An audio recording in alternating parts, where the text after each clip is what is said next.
继续来看台湾这篮球队氧气工程篮球队今年成军，主场第一战就请来林志玲甲啦啦队做伙来跳舞合演。另外一方面，福尔摩沙梦想队在主场请来日本的米卡米优啊山上优雅，连2天是坐满场，门票是全部卖了了。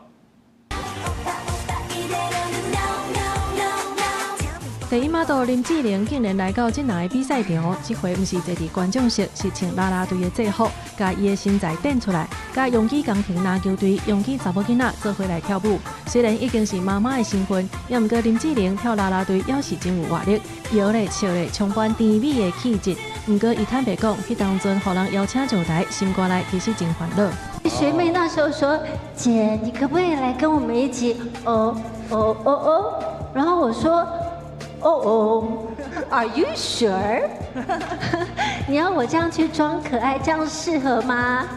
会很不好意思，但是我还是来了。林志玲也表示，这届演出是因为甲董事长老树元的太太，也就是伊高中的含话，为勇气工程篮球队的队史头一战献出人生第一届篮球赛 OM 舞。伊也笑讲，家己是负责加油，现场带球迷做伙为勇气工程赞声。不用特别学娃娃音啊，好，来，洋基工程篮球队，加油加油加油！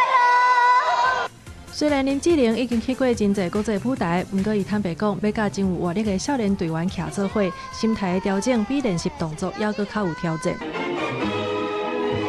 另外一边，拄仔加入福尔摩沙梦想家的日本女星山上优雅，也有头一场欧演的表演，甜美的笑容佮配合舞蹈，互球迷摕手机直直甲翕，一楼的座位佮开始真紧就袂煞。